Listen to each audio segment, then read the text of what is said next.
I was thinking, what's uploaded there is different. So, yeah. Okay. Where's home?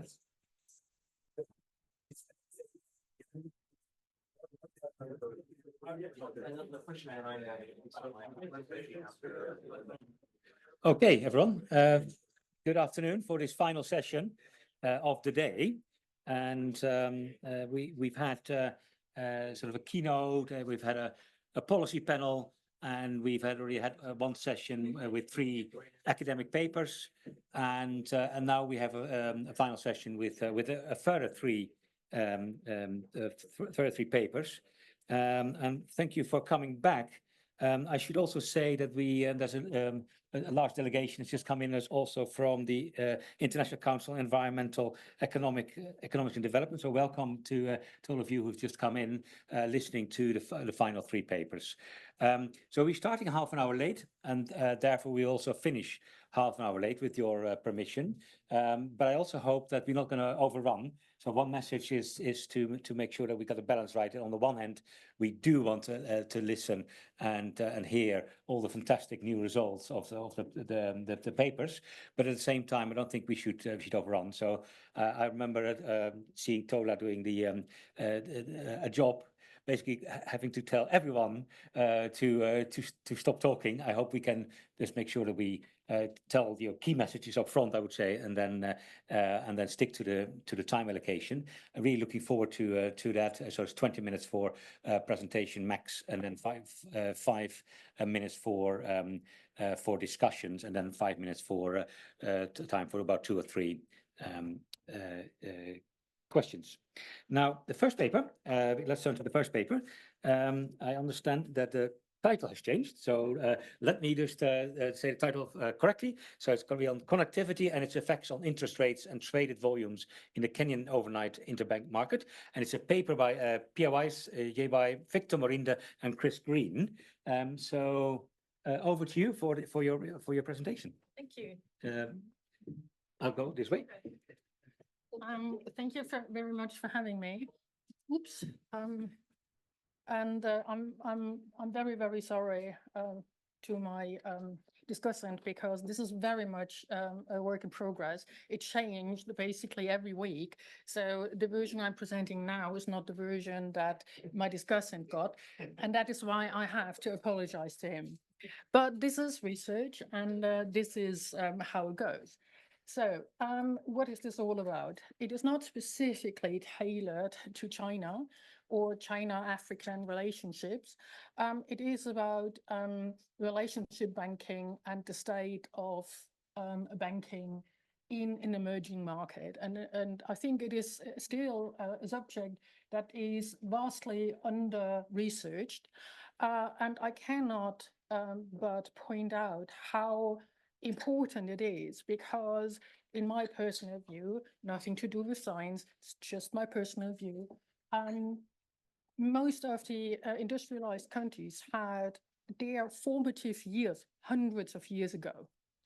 So which kind of guidance should we give emerging markets or emerging countries in their financial markets, and how to structure that? We don't know, because back then we didn't have researchers to actually document everything.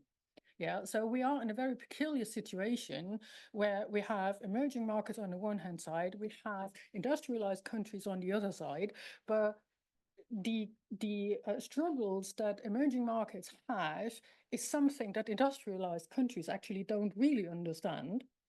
They haven't been researched very well, and therefore it is very, very, very important that we look into it, especially also in connection to which lessons can we actually learn from industrialized countries, and where do we need to be very, very, very careful in just transmitting these things. So I think that is not actually full size. Let's try this one. Okay, so I was told to be very brave. So that was just the motivation I basically told you. So interbank markets are very important, a channel to stabilize financial markets.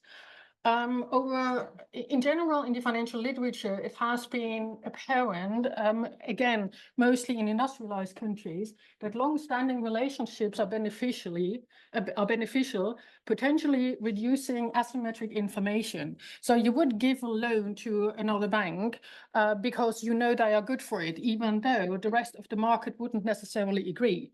But you do that because you have a history with that bank. So that's at least what the rationale is. And then on the other hand, we have the last 10 years or so, we have network measures that kind of capture the structure of financial markets. And they are incredibly rich. And again, all the network literature came originally not from finance people. They came from engineering. You wouldn't believe it. But that also means that some of the network measures haven't actually been tailored towards the financial institutions. So, but that has been going on, and they have been shown that network measures actually affect interest rates and transaction volume. And we want to basically combine both. We want to have, on the one hand side, something like long-standing relationships, and on the other, we want to have the network measures to capture as much as possible. We have an incredibly rich but old data source. A unique data set that covers 2003 to 2012. It identifies source, target volume, and interest rate of altogether 50 banks, but not all of the 50 banks are actually active all the time. Some emerged later, others closed, etc., etc., etc. We also have bank characteristics like size, location of headquarters, and ownership. So size, large, medium, and small. We have location, foreign and local, and we have ownership, listed and private. Here is the distribution, and unfortunately, as you can see here, we have only 8 large banks classified as large, which are not actually trading every day and all the time.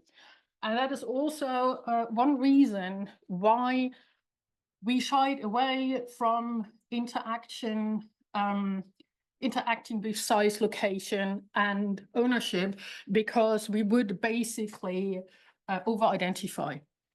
So it would be driven by 1 or 2 large banks, the effect of large bank plus something else, and that's not good practice. So we shied away from that. We identified in a different paper 6 liquidity shocks, and we took that opportunity to basically see how an emerging market actually deals with these liquidity shocks. So this is Kengen IPO, the post-election crisis, Safaricom IPO, then the general financial crisis, and the last 2 we merged together because they are kind of overlapping. So we only used one dummy variable to represent both. So it's Kengen infrastructure bond issuance and infrastructure bond issuance. So we are using those 6 shock periods, and up there you have also the subsamples. We have pre-shock, we have shock, and we have post-shock. And we are looking into how the interest rates and how volume is affected by long-standing relationships and network measures, individually network measures. So the data, because we have a source, we have a target, we have an interest rate, and we have a volume, it is a natural directed network. Yeah, I'm not quite sure how familiar you are with network structures and all of that. So very, very, very brave. We have altogether 2,180 days. You can see the breakdown in pre-shock, shock, and post-shock period. So N bar is basically the average number of firms, banks that are engaging in these periods. That is about 30. Then you see in a shock period a rise, and then post-shock goes down again. E bar third from the bottom is the number of transactions, basically. And before we have 60, then a very sharp rise. We have 144, and then basically it goes down again almost to its previous level. So these are the aggregate kind of stuff. Now we come to the meat, basically, of that paper, and that means long-standing relationships. Everyone has basically struggled to define relationship banking. There is no just one definition that exists. We found that incredible paper, Kobayashi and Tagaguchi, who basically take a model and say, okay, we model the probability that bank A is a lender and bank B is a borrower. And this is represented here by UI towards J. So what it says is we have an activity level for the outgoing bank, for the lender, and we have an activity level for the borrower. And together, they actually determine the probability of actually meeting and transacting if, and that is important, if they do not have preferences for a specific bank. Yeah, and I use that model in order to then define two very important measures. First of all, significant ties, which basically means that the lender and the borrower have a significant trade significantly more often than the model predicts, and that is at the 1% level. And just to throw that out of the way, we tested the influence on the 1, 5, and 10% level, looks all more or less the same, and as one would expect. So is a significant tie is always bound to a specific pair. It always needs to be a lender and a borrower. Okay. Now, on the other hand, we also have relationship banking. So RB is short for relationship banking. And relationship banking is actually specific in their notation and in their connotation for a specific bank. So it's not any longer a pair, a lender and a borrower. It is how a bank is acting, how they are behaving. So we have relationship banking, and they are classifying a bank engaging in relationship banking if it has significantly fewer partners than the model would predict. So, and therefore, you see already that significant ties and relationship banking is kind of connected in a reverse relationship. Yeah, because on the right-hand side, we see bank one is a borrower. And this is made up. This is not a true representation of anything, but it's just for illustrative purposes. So we can see that we have 3 connections incoming from bank 2. So we would say that this is probably a significant tie that 1 and 2 are forming. And then you have a lot of others. And presumably, other than this one bank 2, they have no preference for any other bank. Okay, so on the left-hand side, what you see is basically the same number of total connections, but bank 1 here has a significant tie with bank 2, 3, and 4. And because it deals with significantly less partners or fewer partners, we would classify the left picture as one doing relationship borrowing. Of course, we could draw the pictures the other way around, where we have outgoing arrows, and then we would have the complement pictures for significant ties and relationship lending. Okay. So we are calculating that always over a window of 12 consecutive days.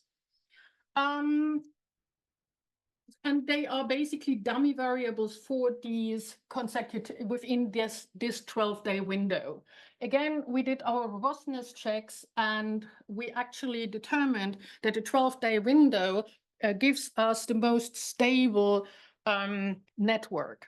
So if we are going too short, then everything is up in the air and it's all too volatile to actually have relationship ties and significant ties, relationship banking and significant ties that are reliable as a measure.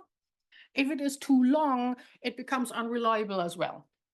So we actually optimized, and the 12-day window is optimal for this network in that time. Okay, so, and the network measures are calculated over a network spanning the same 12-day window. Now, to the network measures. The network as such actually reflects the relative liquidity needs and abundances, and also therefore already incorporates the preferences for particular partners. So that is a manifestation of whatever is going on, the myriad decisions banks are doing. Therefore, we believe that it also, that as with significant ties and relationship banking, they measure something similar. They are correlated, but the correlation coefficients and covariance coefficients are actually rather low. So this is also an indication that although they measure similar things, they are still distinct enough to not have a high correlation coefficient. So in particular, we use network, the weighted out-degree centrality clustering coefficient, and the CAT centrality.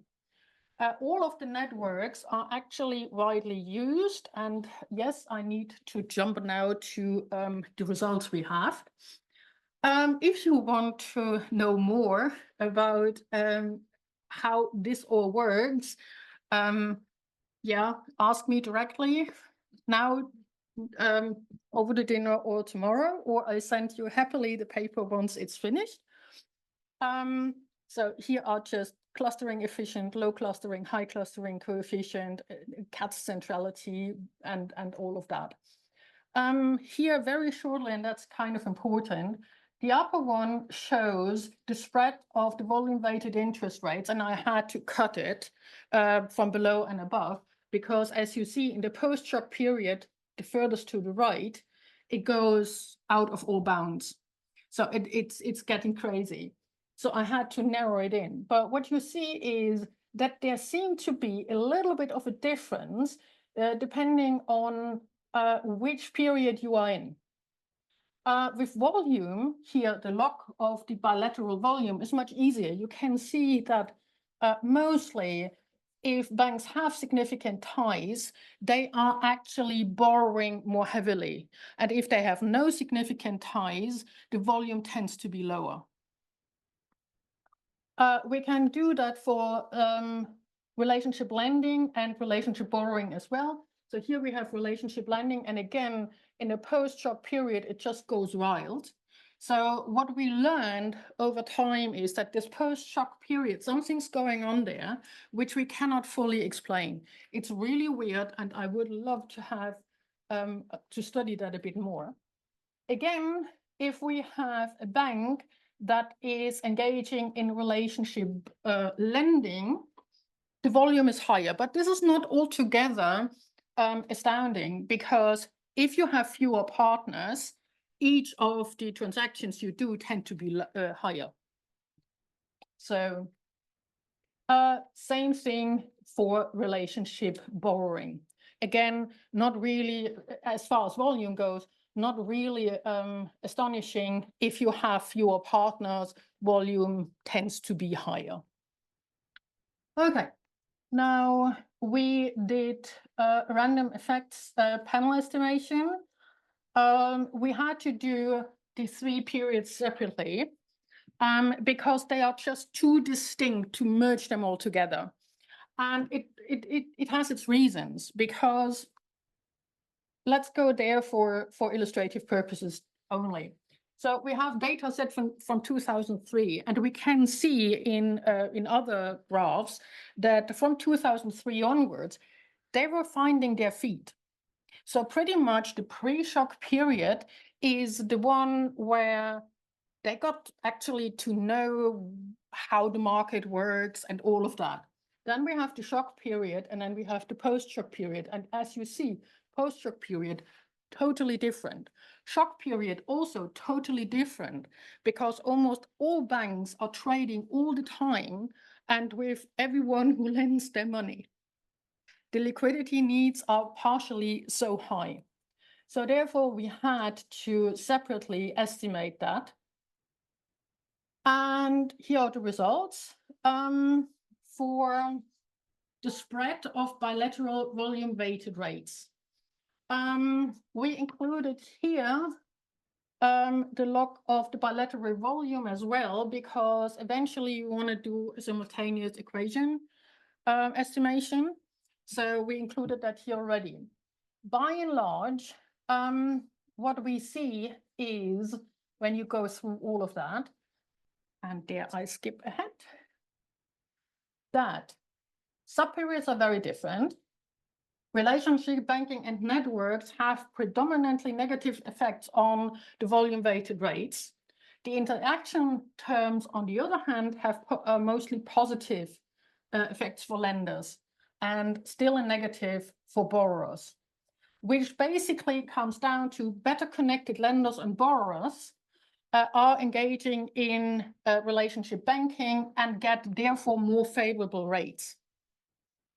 Okay, so quickly to volume. A more coherent picture on the volume, sorry. The bilateral volume is generally higher when the pair forms significant ties. So there seems to be a bit of a history indeed. So if you form significant ties, trust does not necessarily manifest itself in the interest rate, but it does in the volume. Relationship lending and borrowing leads generally to higher transaction volume. And interestingly enough, the CAT's weighted degree centrality leads to higher transaction volume, but not clustering. So that's a bit puzzling. We need to look into that a little bit more. Thank you for your attention, and I hope I stayed in 20 minutes. Thanks, Sandra.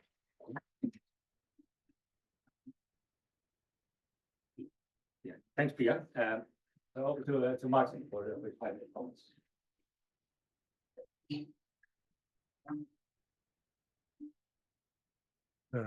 Thank you very much, Professor Pia, for that really interesting presentation. And could I start by following up on what she said at the beginning of the presentation on the importance of this work? Because I have some practical experience myself. And it's now the case that many central banks in Africa are implementing inflation targeting monetary policy, in which they target a policy interest rate. And they do that through the interbank market, because in Africa, the interbank market is practically the only money market. And as I know from my own experience in Uganda, the central bank monitors the interbank rate every day in order to determine whether or not it intervenes in the interbank market through its repos or reverse repos to implement its monetary policy.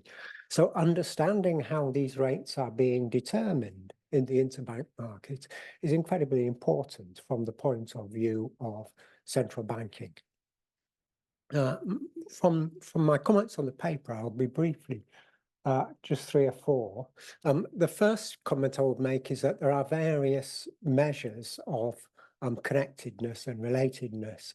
And as Professor Pia said, the profession struggle to really understand and adopt these into research. I think it would be very useful if the paper could include a comprehensive discussion of these various measures of connectiveness and how they relate to each other and what they are actually signifying.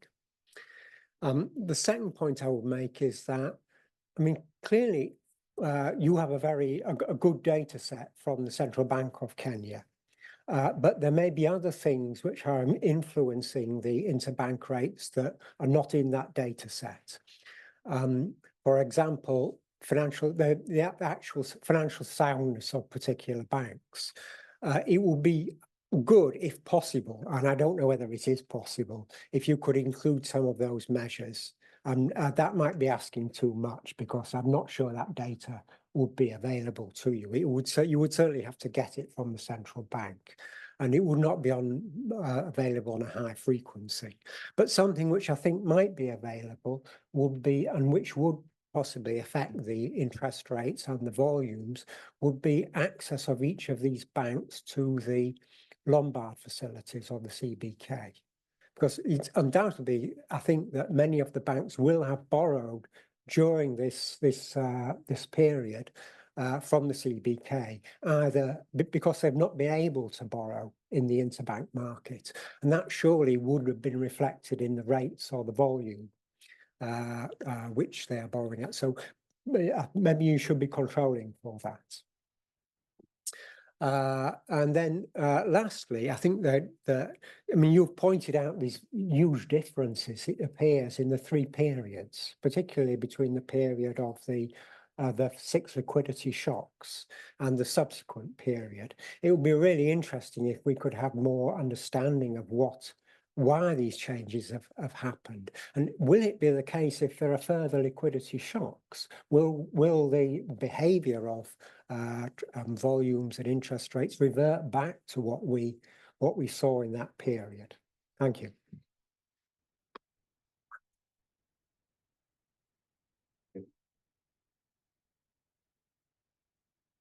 Well, thank you very much. That was very succinct as well. 3 to 4 comments there by Dr. Martin Brownbridge. So thanks very much, Professor Pia Weiss. Let me just open the floor, basically, for any comments that you may have and questions that may arise, and then we can ask the professor and maybe the co-authors to address any of the questions. So the lady over there, would you like to go first? Thank you. It's just a question of curiosity. I'd like to know if there are some papers that have been made on a similar topic on a developed country, and if yes, is your result different from the one found? Thank you. Is there anybody else who'd like to, lady there? Yeah, it's just a quick comment. I think when we're talking about relational learning, we can refer to the network literature, because there are lots of work in terms of how to quantify the different nodes, and also the structure holes, and also the power asymmetry among the different actors in the network. That could be some reference for building up your analysis. And Abi. Thank you very much. Very interesting presentation. I'm not an expert in this area, but I like the agent-based modeling, which is usually used in this type of network analysis. The question I have is whether you have uncovered any dynamic behaviors that emerge from the interactions of banks. And I want to reinforce a point made by the central bank, because bank interventions or regulatory interventions will have important implications. Therefore, it is good to see how any liquidity injection, whether it leads to stabilization or destabilization. Okay, thank you so much. Unless anybody else, I'd like to ask you to address these questions. I was also wondering, in the China-Africa context, if there is any relation there. So you may want to address it or not at all. But so the question or the comment from Martin, and the other questions, over to you. Yeah, there bits and pieces are there for developed countries as well. Certainly the effect that relationship banking has, or the other way around, I'm sorry, that network effects have on the volume, that they are more clear, that's the same. Unfortunately, or fortunately for developed countries, they are much more stable. So we don't have these clear delineated periods. So they could estimate everything in one model and just use dummy variables for shock periods. Yeah, that's not possible here. And that is one of the messages I want actually to give, to say, look, we cannot expect an emerging country to come with an internet, an overnight interbank market, fully structured, fully consistent and mature and everything. That won't happen. You will have clear periods of building up, restructuring, because, and as somebody else actually pointed out as well, they will be impacted by wider macroeconomic effects. Yeah, whatever else goes on in the rest of the country and in the rest of the economy will impact on the interest rates. So my guess is that in the post-shock period, what we saw as that upheaval with the large amplitude changes, there is some macroeconomic effect that we haven't accounted for. Yeah, that will probably explain it. I don't know. We haven't looked into it. With network, we have extensively looked into network measures. They were the most straightforward, connected to the issue we wanted to study. And dynamics, I would love to do that. It's a bit difficult with such a huge data set, but I would love to do it. Haven't done so far. Connection to China. Well, I think we all should be very, very, very interested in all of the emerging markets having a vibrant, stable financial market. And every study that can actually contribute to our understanding how we get there should be welcome. Very good. Thanks so much for your paper. Really interesting. And also very well done on time as well. So we're looking forward to reading more of your paper when the final iterations have been done. Now let's go to the next paper. So the next paper is a paper by Dr. Frangton Chiyemura from the Open University, and it's a paper on the politics of knowledge production around China-Africa relations. So over to you, and again, also 20 minutes. I'll say when it's 5 minutes to go. Yep.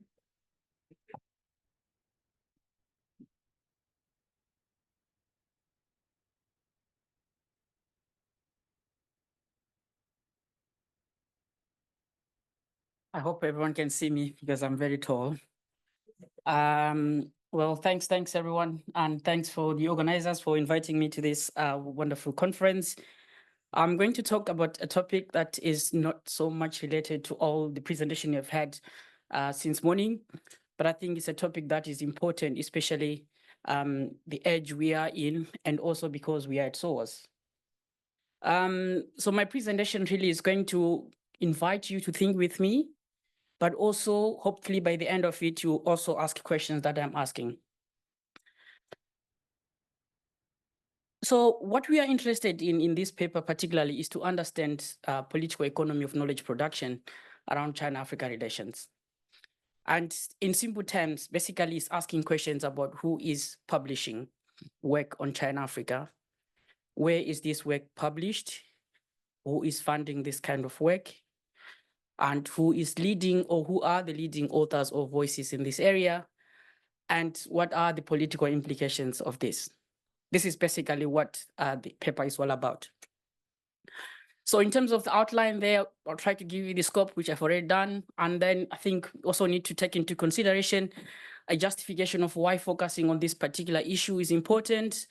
And then I'll try to do a bit of some kind of conceptual framing around politics of knowledge production, and then a bit of current discourses or discussions around China-Africa knowledge production.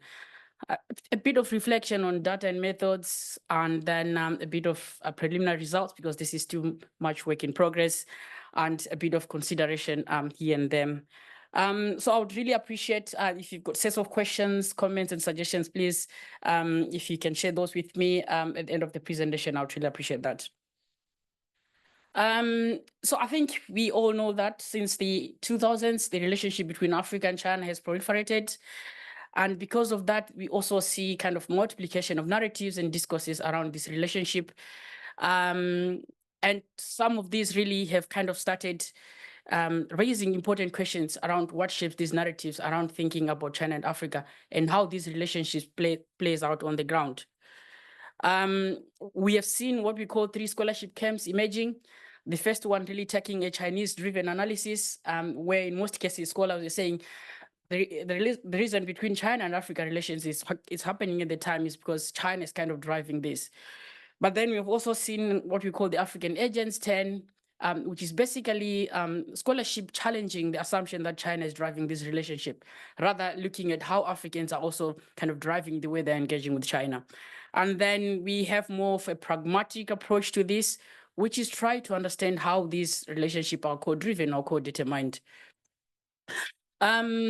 I think what is important is that as production of knowledge continues or the relationship continues to grow, questions around knowledge production will start to emerge as well. And I think it takes us to this stage where we need to start ask this question. My assumption is that proliferation of relationship between China and Africa also correlates with increased production of knowledge, although some of which really, as some of kind of emerging scholars are saying, kind of mirrors imperial meta-narrative that in most cases kind of bypass local perspectives and narratives around China-Africa relations. And linked to this, there's also an argument around how power and location particularly shape these knowledge production processes. Here we are looking at the location of these people who are producing these knowledges and how their location somehow affect the way they look at the relationship between China and Africa. And an interesting quotation here coming from Christopher Lee saying that the way we currently understand mostly China-Africa relations is in most cases mirrored by how Europe had relationship with Africa. So there's this idea of colonial past as kind of an angle through which we should be analyzing or looking at China and Africa. After our literature review, we actually realized that although there's so much scholarship looking at China and Africa, ranging from finance and some of the topics that you have had so far, we haven't really found any kind of meaningful discussion around politics of knowledge production. And because of this, we are interested in understanding politics of knowledge production here, understood as who is publishing, in what format this work is publishing, where is it publishing, who is funding this research, and what are the political implications of this. It really matters because I think we all acknowledge that knowledge production is inherently political. So there are kind of geopolitical, geoeconomic, and to some extent, kind of ideological reasons why certain types of knowledges are produced, under what circumstances, and when do these knowledges actually become public or are released into public domains. So I think it is important that we need to engage with this. So it is also important because I think we try to respond to some of kind of earlier discussion from scholars who are saying that if we fail to understand how there are political drivers influencing this, chances are we may also fail to understand how certain forms of knowledge operate and are disseminated within certain political trajectories. I think, as I said earlier on, it matters because somehow the way we understand the China and Africa relation is basically a product of what we consume, all right? The media, the newspapers that we read, but then we need to understand how that is influenced by these political dynamics and how then it influences our perceptions, for instance, around risk. Here we are talking about risk and financing and stuff like that, but also things about policy decision within given trajectories or areas, and also investment choices and public perceptions and opinions around this. I think having an understanding of these political drivers of knowledge production, it kind of help us bypass some of kind of these limited Western perspectives and try to kind of cultivate an inclusive and more collaborative effort in producing a knowledge, with the idea of recognizing that there are different voices and there are different perspectives really around Africa-China relations. In terms of how we frame this, we kind of draw on existing work from Alatas, who talks about this idea of intellectual imperialism. And we try to also make use of this in our own work, where we kind of understand this idea of intellectual imperialism as a process of domination, or the idea of domination by one people in their world of thinking and also in their kind of a world of knowing. And then try to understand what are the political implications of intellectual imperialism. So we do so by actually, as I said earlier on, questioning the research outputs, where they are published, and whose ideas and information contained in these works has the ability to influence the knowledge production of other countries, simply because they tend to be, if you want, cited more, or they are more influential, and then what then that would imply for those areas where they also have their own forms of knowledge productions. What we do, we review work which was published between 2010 and 2023 around China-Africa relations, and we do use Scopus here as our database. Of course, there are so many other databases that could be used, like Google, Web of Science, Dimensions, etc. But I think we chose Scopus because of, at the moment, I think they tend to have a wide coverage around this topic, but also they tend to standardize the way they do their bibliometrics collection. So for instance, they do mention who's funding this research, institutional affiliation of authors, and the types in which this document, in this research is published. It could be books, book chapters, articles, and review articles, etc. And of course, we understand that there could be some limitations around using Scopus, but I think for now, this is the one we are going for, because, as I said, it standardized the way they collect their bibliometrics. In terms of the contemporary discourses, I'm sure probably you're all aware of this, how the West in most cases is seen as the center of knowledge production. And I think this goes back in time to even Renaissance period. Of course, things are changing, but still we have an assumption that good research or good publication really comes from the West. And because of this, I think Alat has tried to challenge this, saying that it's not always the case that certain people or certain places have this kind of knowledge production hegemony in terms of challenging or in terms of influencing how certain people think. We need to think about how do we go about this in informing these discourses from our own worldviews. So he kind of talks of this idea that this idea of domination is not only a direct form of political, economy, or social imperialism, that's what he argues, but there are also other forms of domination in which the thought processes, are dominated basically around knowledge production ecosystems. And presently, we see this, for instance, if we check kind of the curriculum that we're engaging with, the text, or some people call it the canon, theories that we use, the methods that we use, somehow we see them that they're actually coming from the Western world. Again, you see who tends to be cited more and who tends to publish where, in which journals, which are highly kind of cited or ranked. We can see that indeed their kind of political trajectories influencing these knowledge production processes. And Alatas argues that we see this kind of imperialism in various forms, or it manifests itself in various forms. And some of them really is about exploitation, where data is collected from certain places, or we still use what they call informants, or in most cases, research assistants. And then it's taken from these places, it's brought to Europe, it's processed, theorization happens here in Europe. And then again, kind of that continuous process of knowledge production in which certain places really are seen as labs, where you just go and experiment, you come here, you do actually the entire knowledge production processes here. And of course, the West is kind of at the center of that. And presently, we see it particularly around global flow of social scientific knowledge, where in the past, indeed, there was this kind of direct control of universities, but now it's more about controlling the social scientific processes of knowledge production. Of course, I can spend the whole day talking about this, but let me kind of straight away run to my interesting BT on China and Africa, which I think we are all gathered here for. I think when we go back in time, let's say from the early 2000s, if we are to randomly go do a Google search, a Google Scholar search, and try to see who is kind of published on China, Africa at the moment, you can see that probably you have probably 3-4 million hits in a given 30 seconds. And chances are you're going to see most of the stuff coming from Western established scholars and stuff like that. And because of that, we can even see the narratives that have kind of come with that. For instance, if you go to economists and kind of other world-leading newspapers and journals, you still see this idea of the West kind of shaping the narrative around how China should be engaging with Africa, or how Africa should be engaging with China. And in most cases, it comes from a perspective of the other having kind of a moral imperative of a higher ground of some sort. And they kind of position themselves as having a higher moral ground and authority to think and believe what is best for Africa, for instance, and how then Africa should be engaging with China in that regard. And this is, in most cases, kind of takes Africa as without agents or without power to decide what is best for them and who they should be interacting with, so to say. As I said earlier on, you see kind of some interesting grabbing headlines, seeing China and scramble for Africa.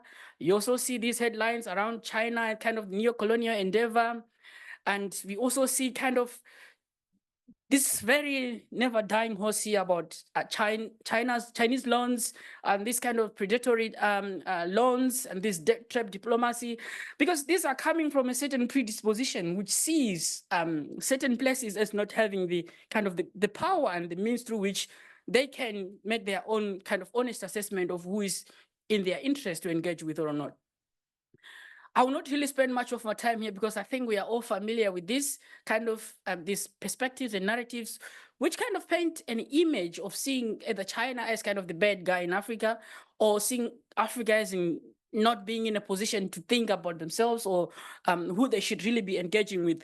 And these narratives are reproduced time and again and again.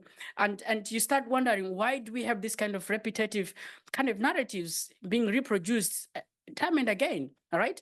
And at the heart of this, you see actually where the point I'm drawing here, that there is indeed politics driving these knowledge production processes. Again, if you want to be a bit practical about it, we also see in terms of research funding, gatekeeping mechanisms, where it's quite difficult for researchers based in Africa, for instance, to get access to research grants around maybe looking at different research topics, China and Africa being one of them. And again, we also see different forms, structural forms of gatekeeping, which kind of exclude or kind of bypass Africans, not as experts of their own place, but simply as informants or kind of research assistants, if you want. If you check most of the journals, again, we see very low acceptance rates of African writers on the topic in world-leading journals. In most cases, African scholars being considered as kind of not having kind of robust ways of conducting research.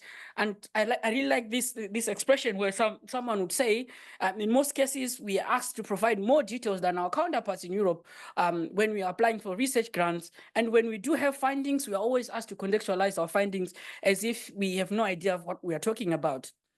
And it's quite troubling to some extent as well, as this guy was saying, the parameters through which our research is judged, in most cases, the Western world is used as the kind of the yardstick of measuring how good or bad research is. I think I've already said this. So in terms of kind of the process, this is what we did. We went to Scopus and then we had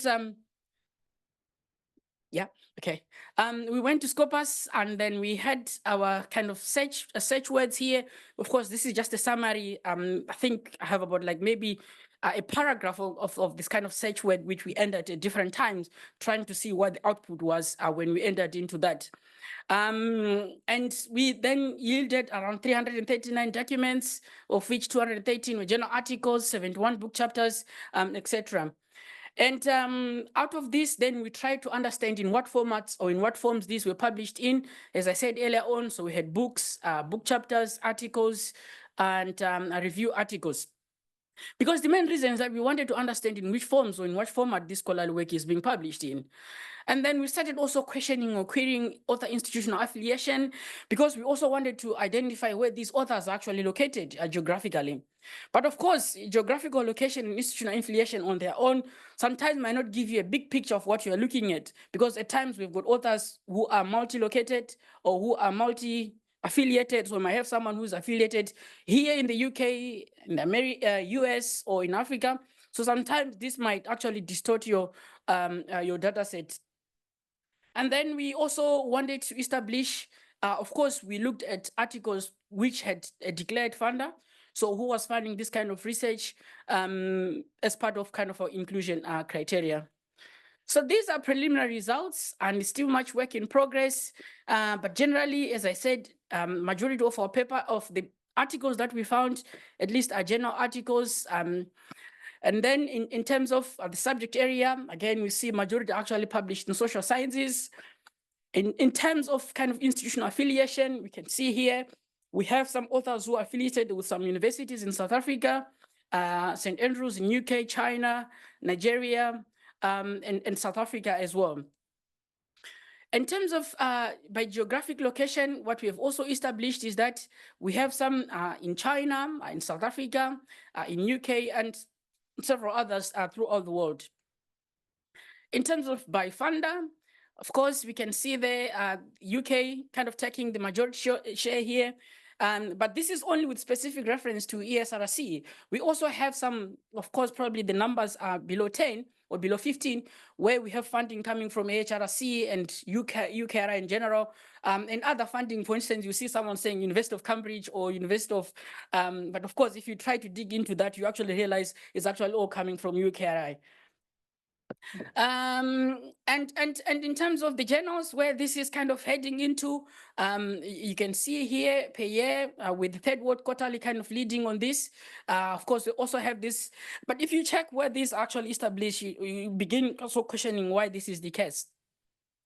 And in terms of citation politics, which I'll not have time here to discuss about, but again, you'll see that those journals, which are in most cases located in the global north, they tend to have more citation coverage compared to those in global south. And again, which means scholars in the global north are likely to have an added advantage, a comparative advantage, let me put it that way, in terms of accessing these journals.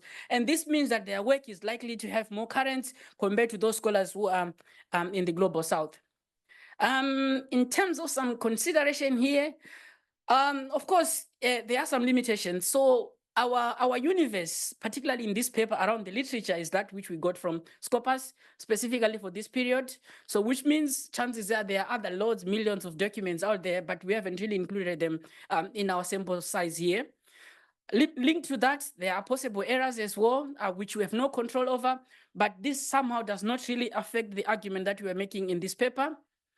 And an important observation that we made here is that most of African-based scholars, probably they do not have access to these global north-based scholars, which doesn't mean that they are not publishing. They are publishing, but chances are the journals in which they are publishing are also not curated in Scopus database. And again, there's also a language limitation here. We are only focusing on English. Africa, with 2,000 plus languages, chances are some of this scholarly work is published in different languages. However, as I said, I think this is the best shot we've got at the moment. Of course, some people will say, why are you not using Web of Science, Dimension, Google Scholar, etc., like that? But in terms of how they collect their bibliometric data, it's quite difficult for us to manipulate that for our ends. I hope I've invited you to ask many questions, like I also have, which I don't have answers to. But what is important, the point I'm driving home here is that the knowledge production ecosystem at the moment is skewed in favor of the West. Of course, this is a huge generalization. And it actually makes it difficult for other voices from other places to be heard and shape perspectives and narratives around China-Africa relations. I think that's it for now. And as I said, this is work in progress. I would appreciate your comments and suggestions. Thank you.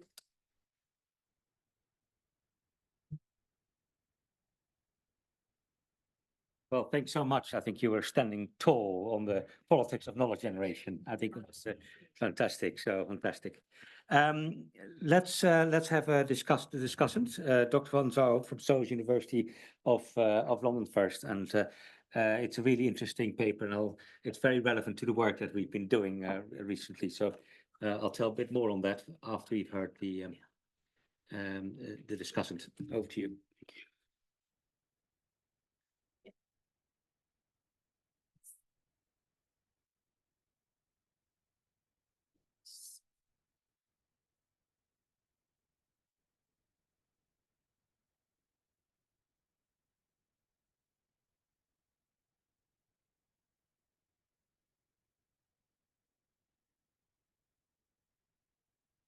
Can you do the microphone? Or Yeah, I Have did you the shared? microphone because it's online. There's Oh, I online. see. Okay. So maybe, can you- They are already open.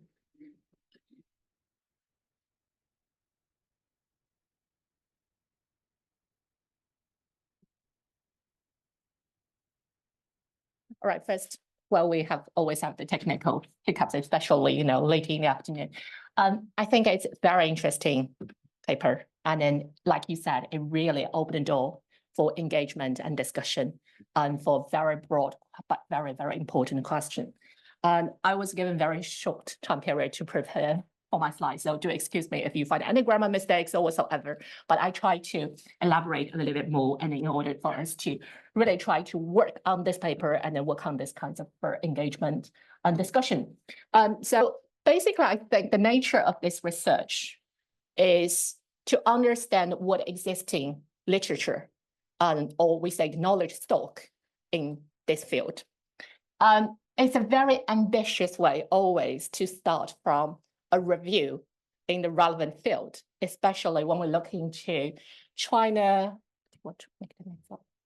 China and Africa relationship itself, that we will have lots of questions regarding what exactly you're talking about. It's just like when we come into this room, which corner we should actually try to find a person to engage the conversation, because I'm from IB, and then if I talk to someone from accounting and finance, then even we use the same terminology, but we may talk different languages.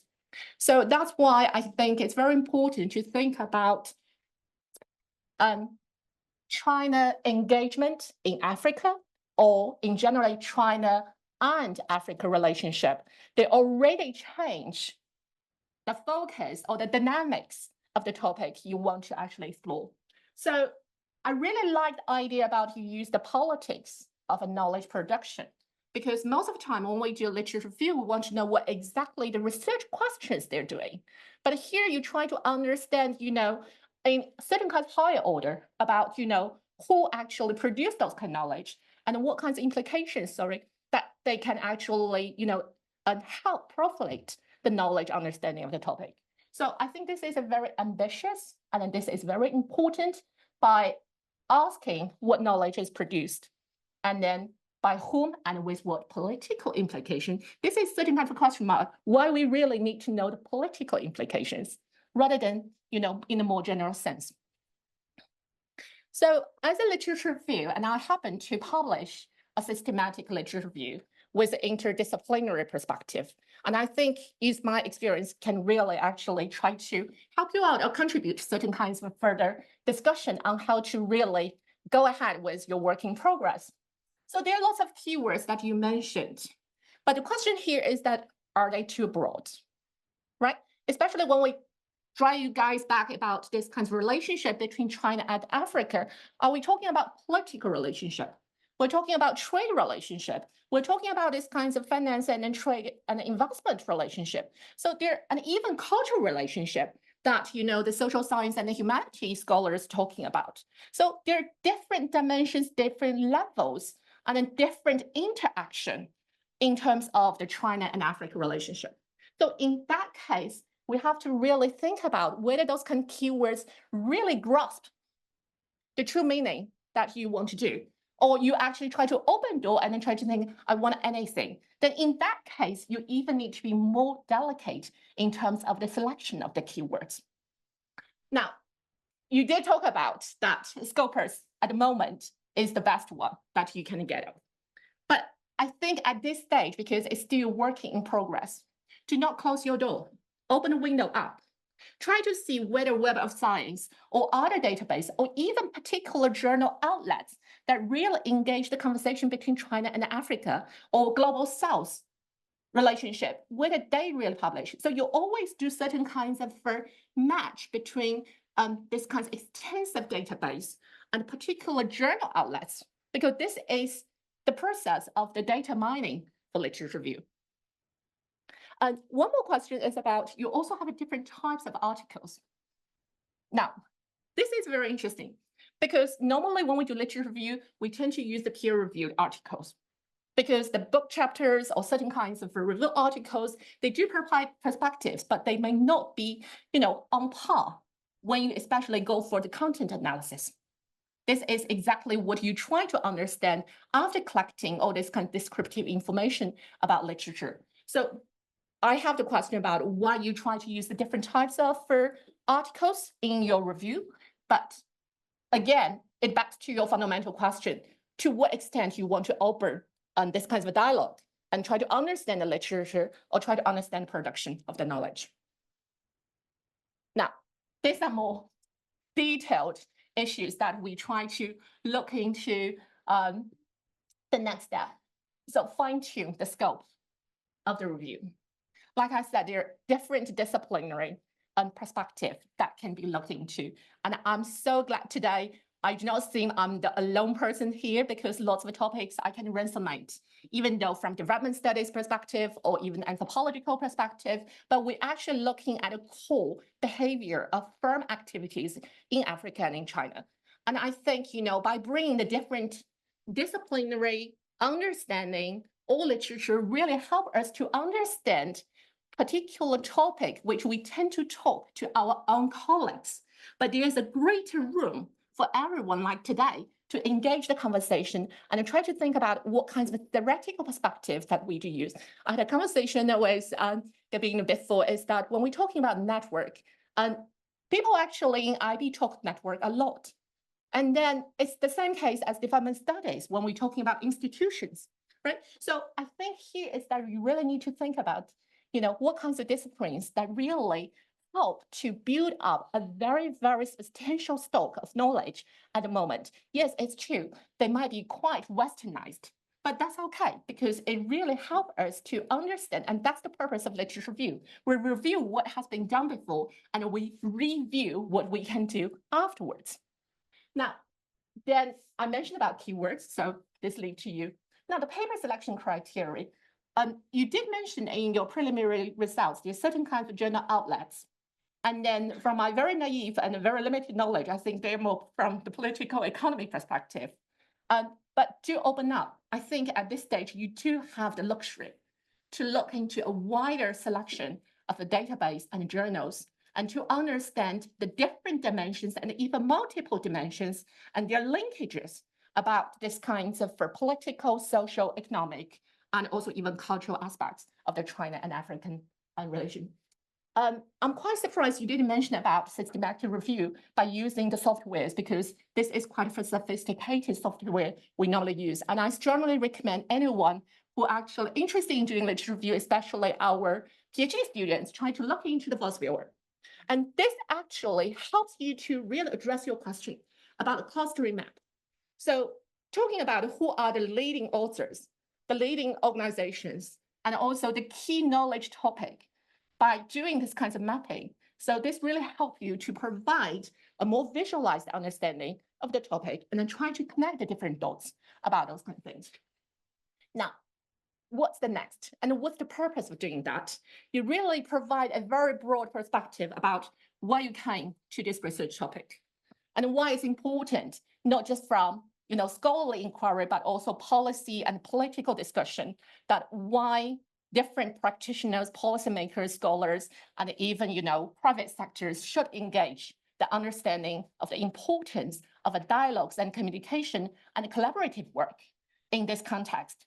So this is pretty much how to take the stock of your discussion forward.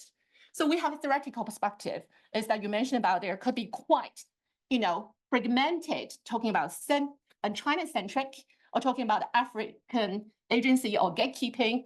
But I think it's very important to have this kind of scope perspective, because it really depends on what kinds of interest you're talking about, right? So there is no one fit-in principle.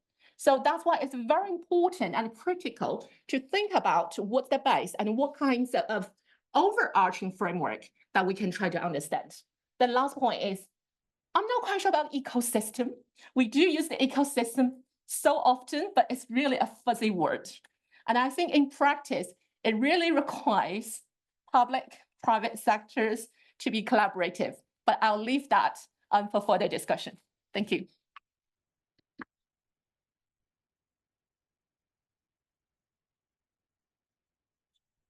All right. Well, thank you very much for those comments.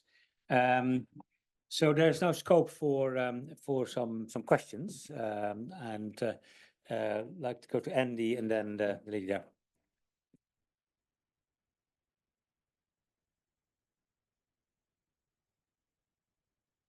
Thank you very much. These are important issues. Just a couple of comments. I've been editing a development economics journal for several years, and I've recently done a study of the publication experiences of authors based in low and middle income countries compared to high income countries. And you can imagine the results in terms of the patterns of desk rejections, the patterns of acceptance after review and things like that. So that's just a bit of analysis with data from the journal. The second comment I had, or really question I had, are not some of the tools you're using for this analysis got the same biases that you're talking about? The Scopus and Google Scholar and so on, don't they have inbuilt biases as well, which sort of mitigate against being able to find and give sufficient weight to outputs from poorer countries? Thank you. And lady. Hi, thank you so much. That was a great presentation. I just wanted to ask, like maybe one is a comment as well, but I was wondering whether you've also looked at like the position of authorship, like where, you know, let's say the first author is like Western based, and then do you have other authors, and what time, you know, is it frequent that they then kind of invert and so on? And also kind of echoing on that point on kind of rejection rates, but that data is obviously not publicly accessible. So, but it would be interesting to have, you know, sort of like top ranked journals and have a look at the institutional provenance of the scholars and whether there is a higher rejection rate, desk rejection and rejection after review for sort of Southern based scholars.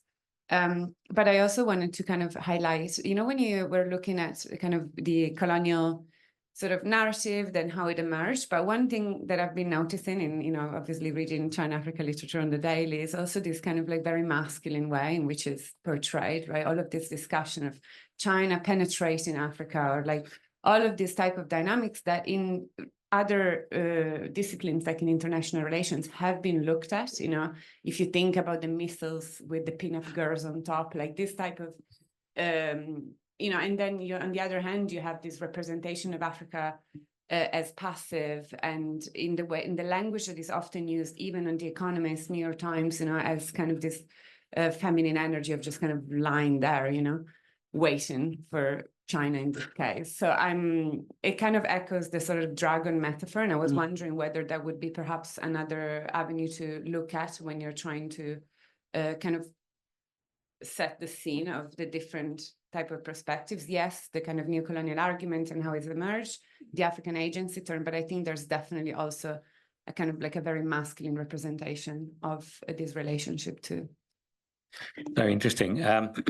Just to say that I had myself thinking about the same when Andy was talking about some practical experiences. I mean, I think on the politics of knowledge production, you have we were organizing this meeting that I mentioned at the start of the conference, which was around China's engagement in Africa, and this was actually. It emerged from discussion we had with JICA, which were the Japanese, and they tried to have an understanding of why DFID, the Development Agency, had a different approach to development compared to the Japanese. The Japanese were more infrastructure and economic development, and FCD or DFID at the time had much more emphasis on the social sectors, on governance, and so on. And they thought, why don't we have a discussion on China in Africa to get a bit of a better understanding of how Japanese aid can be understood a bit better, and they were sort of behind the organization of the meeting. The second instance, and you mentioned the ESRC, the Economic Social Research Council, and so we had at some point at ODI we were part of the DFID ESRC Growth Research Program, which were indeed we had 3 rounds of research funding, and I think there's also on the financial sector it sits here with the Center for Global Finance, and there was also China-Africa relationship, and there was a huge challenge because whilst the motivation of research was really clearly focused on low-income countries, so there was discussion a lot on growth. in developed countries, in emerging countries, not so much in low-income countries, then actually ensuring that there are low-income country researchers applying for the ESRC funding was really difficult, and it was really challenging. And of course, for perhaps two reasons: because the ESRC goes with research quality, and you need 5-star rating journals. That's almost the necessity to get into the funding machinery, as it were. If you don't have that, then you may not get through. And secondly, there's of course fixed cost of applying for research funding, and there's all these forms and so on, and these fixed costs can be huge, and the machinery in Western institutions are much more geared towards doing that, and I think that is a huge challenge. But we had discussions around how to encourage to incentivize the ESRC to engage much more with low-income countries. So how could that be done? But I think your paper results and your discussions, you probably also should bring them to the ESRC as well. I think to sort of say, well, what I mean, yes, they've funded a lot of research on China, Africa, but there are also challenges with it, and I think they will be really receptive. I think to what this. You know, one quick question, and then we go to your answer. Maybe try to mumble through what I've so many. Yeah, okay, go ahead. One is on, have you considered looking at specific country relations? Because it looks like your keywords were mostly on Sino and then Africa as a continent. But if you were to look at a particular countries like Nigeria or South Africa, that might show some slightly different patterns in which scholars from that country might be looking at the issue, probably will reflect similar kinds of biases, but it would be interesting to see if that changes anything. Right. And then a policy question for us scholars based in the global north who are trying to sort of decolonize the way in which we do research, what would be some suggestions that you could identify as maybe first steps? That's also a dinner conversation, but over you. Okay, yeah. Well, thanks. And I'm very happy because I think I managed to achieve what I wanted to do, which is to raise so many questions in you. And I can see actually that we are where I wanted to be. And I want to appreciate Joe for your comments on my paper. They are very, very important.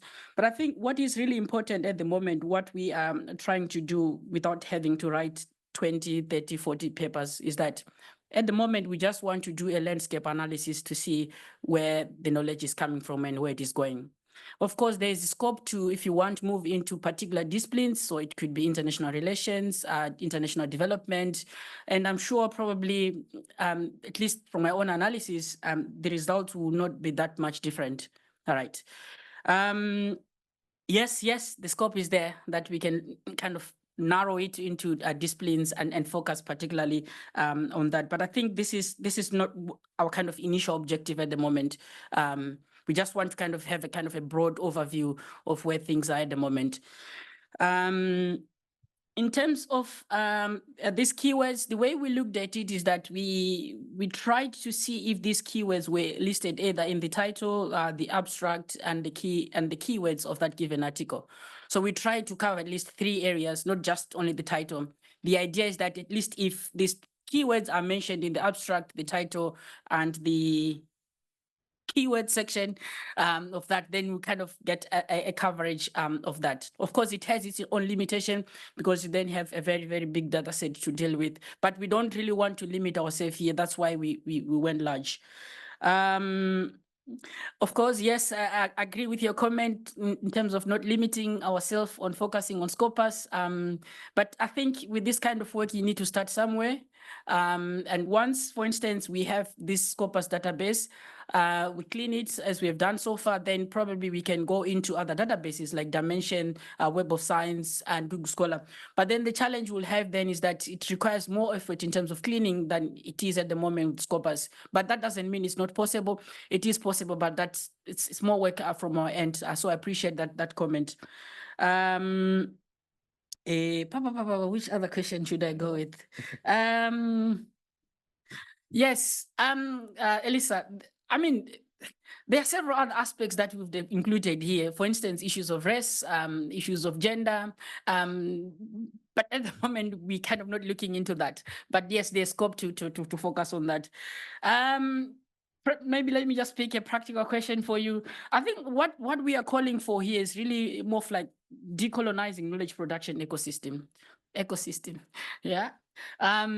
With the idea that there are certain voices that should be also part of shaping the narratives around this. This is where we are heading with, and more of like equal partnership in research collaborations, right? And not just as research informants or research assistants.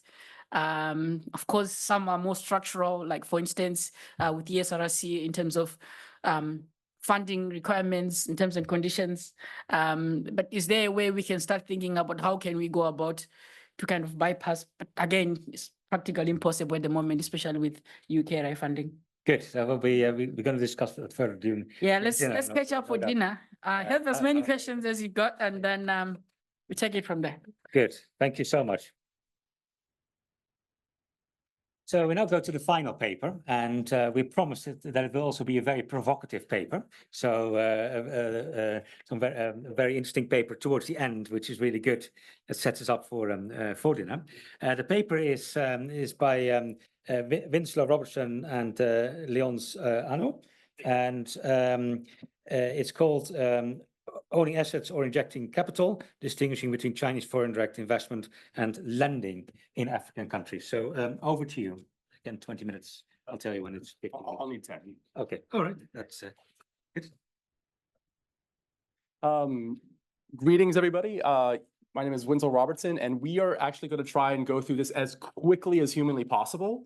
So I have practiced only for the 20-minute version, so I'm sorry for maybe being more rapid than I should be otherwise, but I do hope that this generates a provocative discussion. All right, so we are doctors, actually, so we don't listen to the program, but I want to point out that we defended a few months ago, so yes, thank you. I'm a postdoc at EM Lyon Business School. He's just made the wise decision to go into industry, and now he has his own consultancy. He is a brilliant machine learning AI scientist and also a quantitative social scientist. And this project actually came about because of 11 years worth of frustration with me as being a China-Africa management consultant.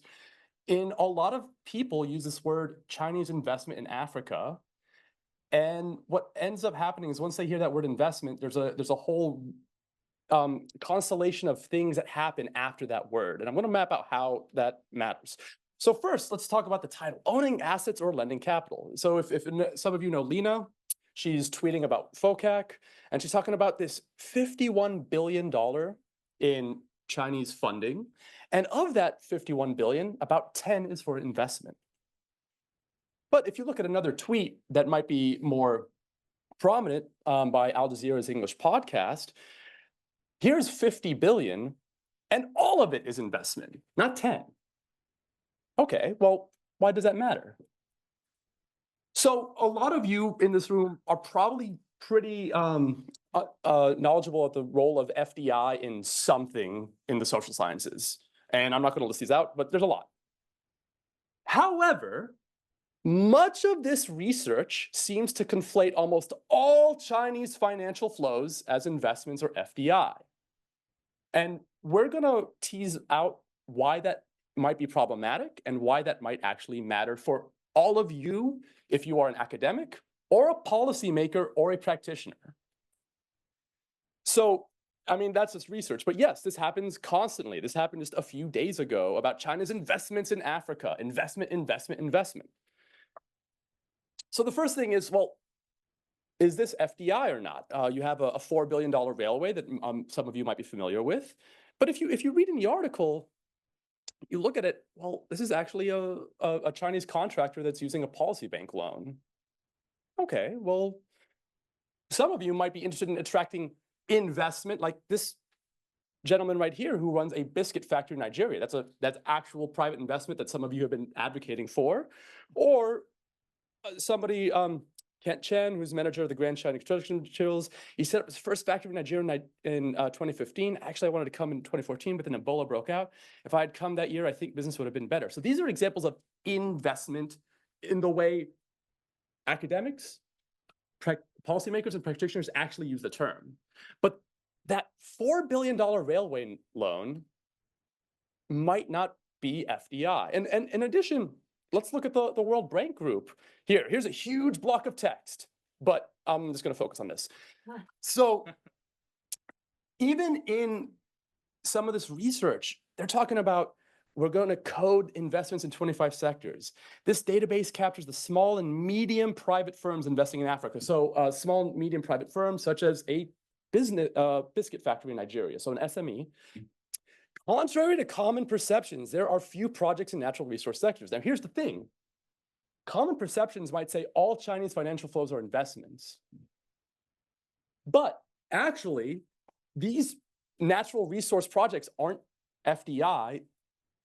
And yet, here's a document from the World Bank saying, oh, we might think these are FDI projects. Okay. So I'm saying FDI. Well, what does it mean? So it requires a level of ownership, at least 10% or more in assets, location, difference between host country and local internationalization and internalization. And then these three features, FDI, ownership, localization, and internalization, comprise the so-called OLI framework for understanding foreign direct investment by features a trade economist. One thing just to keep in mind, like that railway project, that's an engineering, procurement, construction contract. Do these projects count as FDI? No, they don't. So FDI doesn't include policy bank loans. And don't take my word for it. I'm just a humble postdoc. The actual United Nations Conference on Trade and Development, which sets some of these definitions that all of you use, says most of the financing of infrastructure development is not in FDI. And on top of that, the OECD agrees with that. And on top of that, the IMF agrees with that. So when I earlier asked a question about this OII definition of investment, this is where this comes from, because we've read all these definitions to specify whether that 4 billion railway that I demonstrated earlier would ever count as FDI in any of the data sets you use. So we decided to write a conceptual paper, not a deductive paper with hypothesis testing. So let's say you're interested in FDI. And this is, I think, what scholars, policymakers, practitioners want to study. This is what we're here for. But in the China-Africa context, loans are much more important than FDI. And that's generally what most people end up studying. They're not the same. They don't interact. They don't intersect. Now, sometimes you might want to try and study FDI, but are the data sets you're using incorporating that? All right. So we say, hey, what happens if we use more accurate data sets to empirically test the effect of Chinese FDI on one variable in Africa? So FDI we get from the Statistical Bulletin of China's Outward Foreign Direct Investment and the China-Africa Research Initiative, which you might have actually been involved in collecting this data, Yunan. And now it's migrated to the Boston University GPDC. We got loan information from SciSCARI and BU GDPC. We have capital expenditures from American Enterprise Institute's Global China Investment Tracker, which some of you might be familiar with in some of these papers. And notice it's not the same. And then finally, FDI net inflow from the World Bank. And before we get to the empirics, to illustrate what I'm talking about, if you look at FDI numbers, the FDI numbers are generally a lot less than the loan numbers. And so when Linda was saying, hey, China has the 5th most amount of FDI stock, it's because a lot of folks are making maybe a category error in how they use this language of investment, because a lot of people are really interested in the Chinese loans, like the $4 billion railway, but they might not be as cognizant of that biscuit factory in Nigeria. But the biscuit factory is what most of us are actually generally interested in. And that $4 billion railway is a separate economic, not engagement, partnership, sorry. So, and keep in mind, this language exists in every discipline. So when I'm in management, when my colleagues say, oh, you're interested in Chinese investment in Africa. No. I'm interested in Chinese firm internationalization in Africa, because it's not investment. What if I'm dealing with an economist or a finance person? well, I'm interested in Chinese capital flows or Chinese finance in general, but never investment, because investment, unless I know for a fact, has this equity requirement, I cannot make that claim. All right. Now, I'm just talking about this definition, but what does that mean in practicalities? And now we have a much more intelligent gentleman than me to finish this out. Thank you, Winslow, for this presentation. So I've been pretty much interested in this paper. We've been covering this paper because I'm a Huawei alumnus. I started my career in the mid-20s in Côte d'Ivoire, building telco infrastructure for Huawei. And like this is how I've been trained through the mindset, through the productivity and everything. And I've realized that I've got a lot of knowledge transfer from Huawei, but then talking with other people in the West, they're talking about Chinese involvement in Africa, and they're seeing that in a very bad lens, and my experience with Huawei has been very, very different. So we've been thinking, so working on this conceptual paper, but then we got this data set and we wanted to have with some numbers showing what could be the difference between FDI and loans. So from the policy perspective for the African countries receiving this financial commitment or financial engagement from China, want to disentangle the effect. So we are putting together a simple model. We are not looking for correlation. It's much more complicated than that. But like we want to see the association between the GDP growth and first FDI flow, and we control for the amount of FDI stock, knowing that for some countries, if there's too much stock of FDI, perhaps the flow is not going to be positive. The impact is not going to be positive on the GDP, and we control for other factors such as the year, the country, and the country income group. For small income group or large income group, the effect might be different. So this is the control that we put here. So our baseline, we really want to make sure that the FDI flow has a positive impact on the GDP. And then having a very precise data set, we also look on the loan aspect, and we expect that the loan aspect is not necessarily going to have a positive impact on GDP.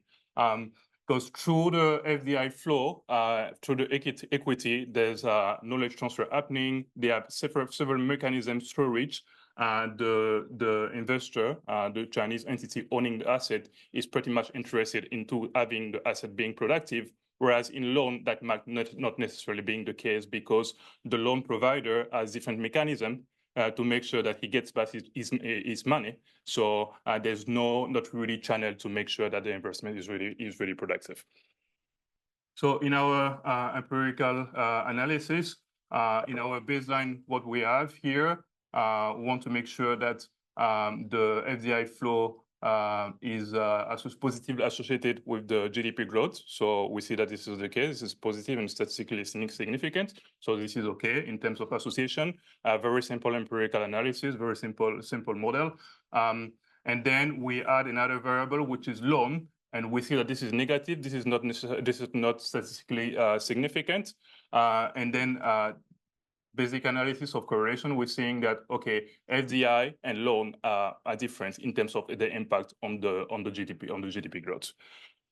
So the efficiency really matters. 1% increase in Chinese FDI is associated with 0.86% increase in GDP growth, and we see that with loan, this is kind of different, and this is not statistically significant.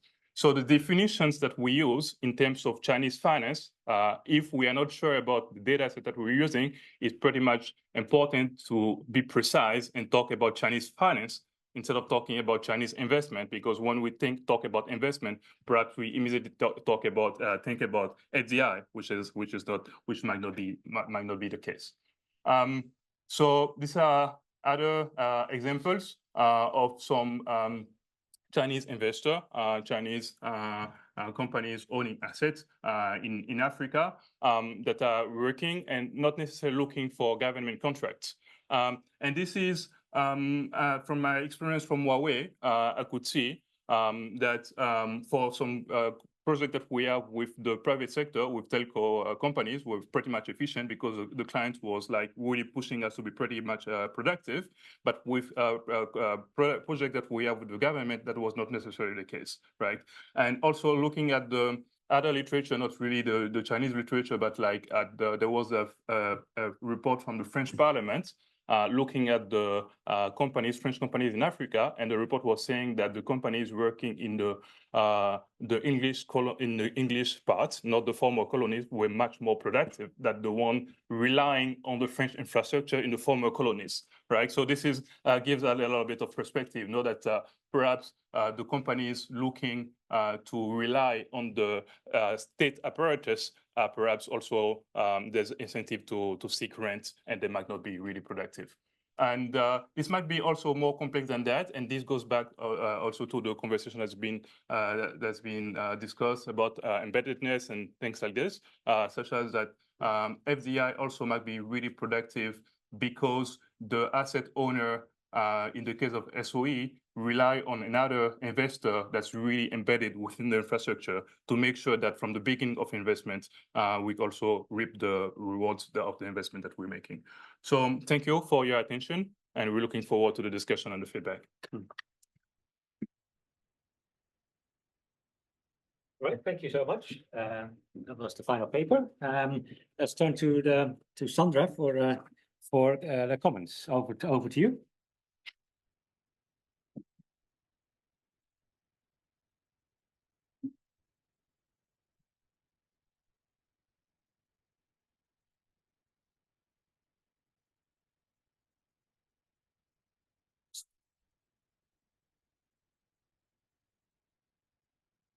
Thank you. Okay, thank you, Léonce and Winslow, for this interesting paper. And I think that they have really well introduced the topic of their paper. So their concern about the paper is that they are just trying to look about how we can clearly understand the Chinese investment in Africa.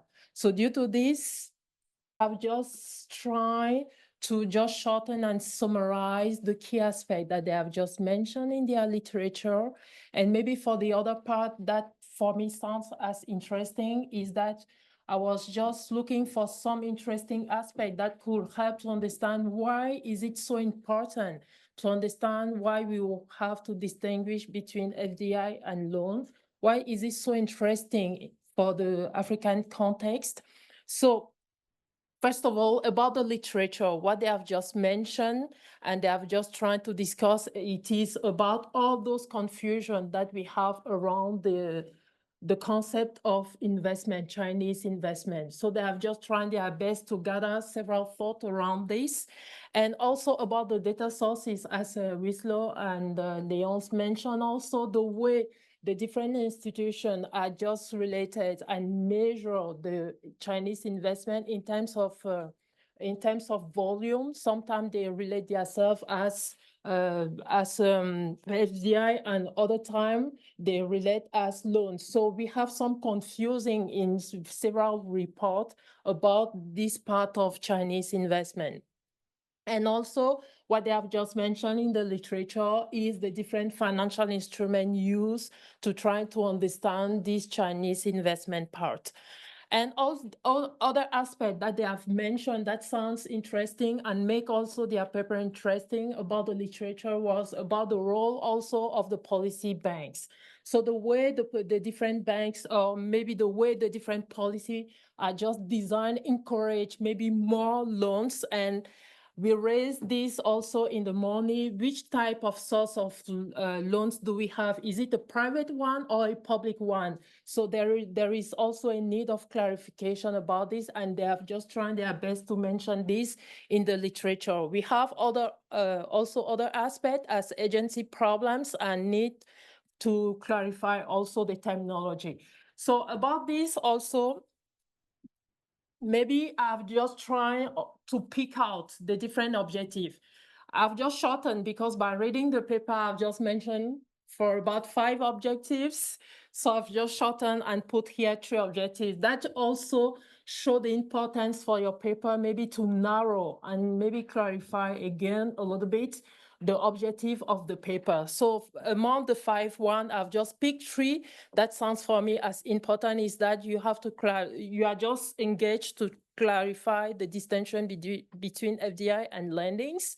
For sure, you provide a more, or maybe you want to provide a more accurate measure about this part of FDI and loans, which is a huge and a big challenge is to really understand what could be the right indicator that could be used to really measure the FDI Chinese one and the loan one. So a big issue. And maybe the last objective that I've mentioned is how you want just to measure the impact of FDI and loans on the economic aspect that have just clearly, and you have announced this, as the GDP growth. So that was your engagement in your paper. So to improve the paper, for sure, for me, what the different aspects that I've just found out as the missing one that could also help to sustain your thought is that we haven't seen, or for my concern, I haven't seen a long-term development impact. So how those different funds, FDI and loans, can be considered and how it could impact the economies of such kind of African countries. I've just clearly stated here some aspect that sounds interesting for the African countries as infrastructure, capacity buildings, or maybe the local job, because there is a matter there of transferring skills or maybe transfer of knowledge. So how can we consider if we could clearly separate and distinguish the different long-term impact? Also, the other impact that I was just expecting, because for investment, it is a long-term aspect also, as I've mentioned for the first one. So how those investments could shift in the future, because we are not expecting the African countries to remain dependent from the Chinese investment, right? So we try and we just expect in the long term that we can have a shifting behavior or maybe an hybrid model that I've mentioned here to have a reduction of the long-term, the FDI, and maybe an increasing of the local investment because of these transfers of skills and competencies.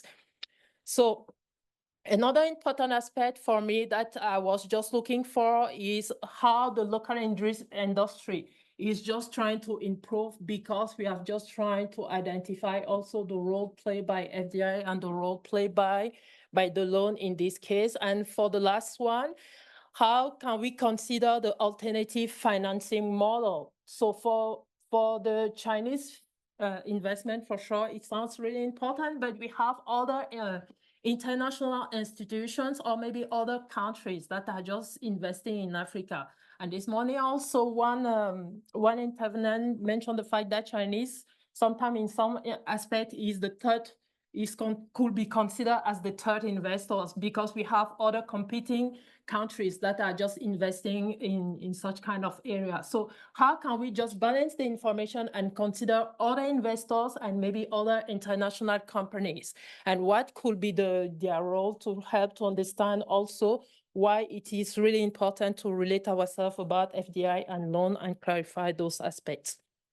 And for sure, to finish, I will close my thought with this, is just to try to help you also to improve your paper as a good and a qualitative one, because you have mentioned that it is a conceptual paper, but I think that you have to challenge a little bit if you want to reach a certain level of standard for publication. So due to this, I have just a little bit take out maybe the two main questions that are just appearing in your paper, but what I've just added here that could sound interesting as if you can just consider this. It is why it is so important for you, because you have just trying to help us to understand that FDI and loan, we have to clearly differentiate those two aspects for the Chinese investment. But the remaining question from my side is, why is it so important to have such kind of good clarification for the African context? And maybe also the second question about the economic growth that you have well related, and trying also to develop an estimation about this. And maybe because we have clearly split, or maybe you're trying to clearly split FDI and loans, what are the clear impact for each of them? Because you have shortly and well summarized your estimation by presenting the first model where we were just having FDI flow and stocks. And for the second model, you have just considered the two first one plus the loans. So we cannot clearly identify separately what is the impact of FDI and what is the impact of loan, and maybe and lastly, combine the two. So maybe it could be interesting also to find the good model that could be more appropriate to clearly distinguish those two impacts. And last comments, and I stop there. It is just for them. So for the last comments, you need to sustain the justification of your paper to more enrich the theoretical part and maybe be a little bit aware about the way you are just phrasing or rephrasing, because we have a lot of rephrasing in your paper. Okay, so many thanks for this good paper.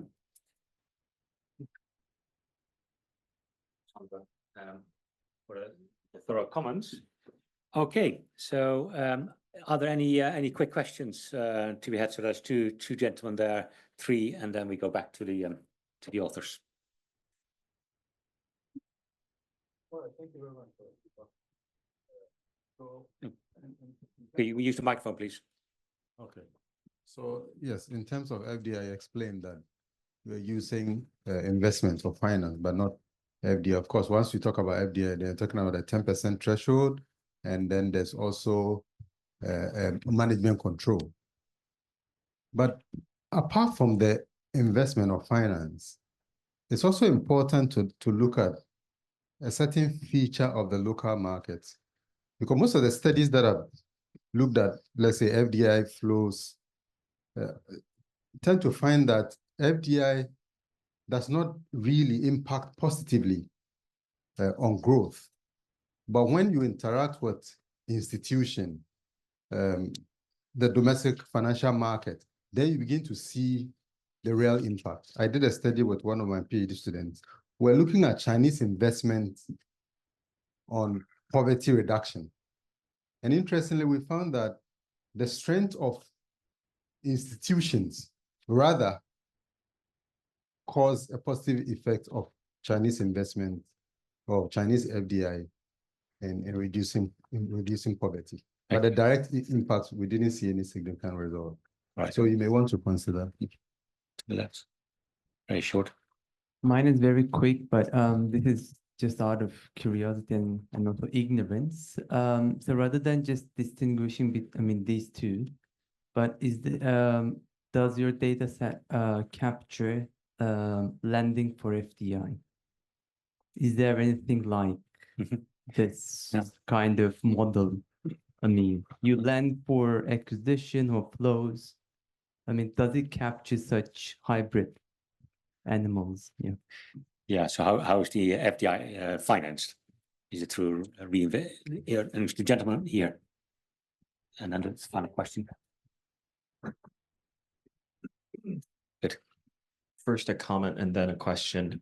First, I like the discussion because, especially when I've done FDI research, it is, which are you? Are you a macroeconomist, financial economist, or are you an international economist? So I think that one thing you should probably explore is probably making the first part much more of a theoretical paper, because there's a lot to discuss in the IPE literature that really goes into whether FDI flows are a macro financial phenomenon or are they related something specific to international business. So that might be something to explore, because that's a rich kind of stuff that's happening. And I think that you should explore that. And then secondly, sort of to build up on the data that you have, maybe another way to refine is to look at the nature of the financial transactions much more granularly, because there are hybrid instruments, debt-like instruments or equity-like instruments, which of course could harden into FDI or harden out of FDI if that happens. And so that would actually be quite interesting to see, because no one's really explored the nature of those transactions in that kind of context. Yeah. Okay. Very good. Okay, Pia.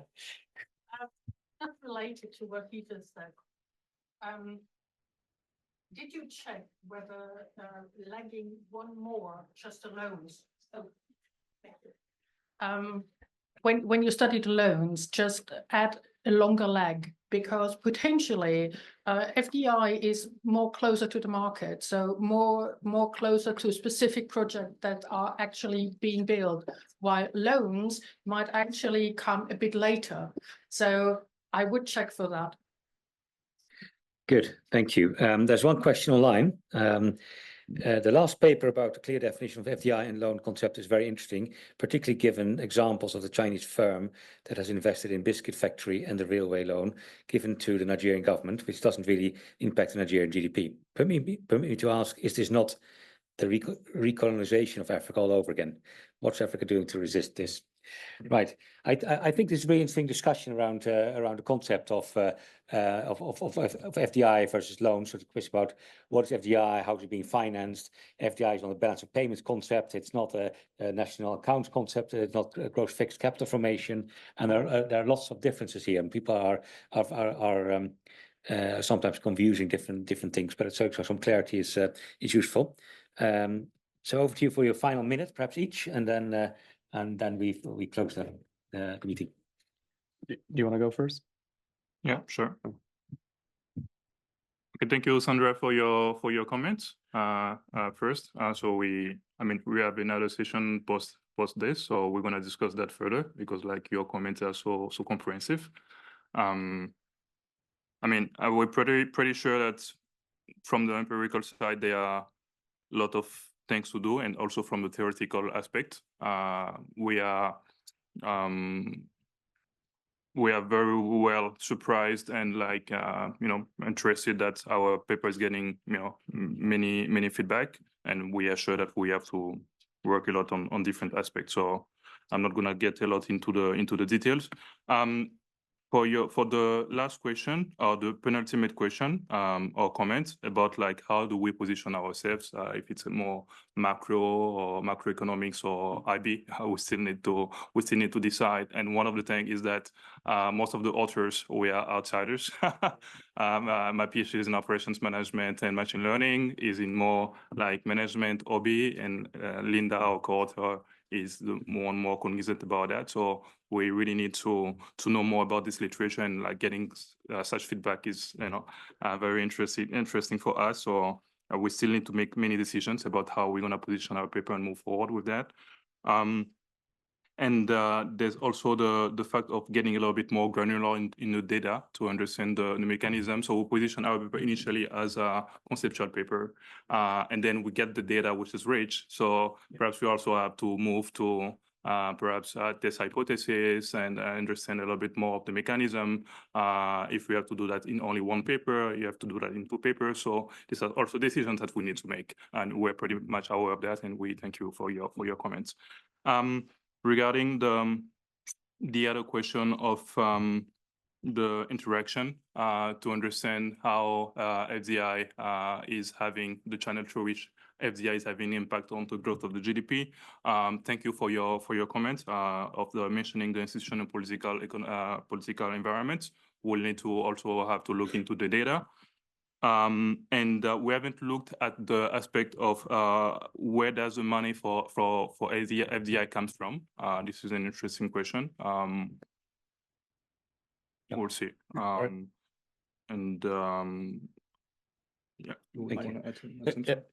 Super quickly. So yeah, thank you so much for the comments. Thank you so much for the really rich and fruitful discussion, for helping our paper.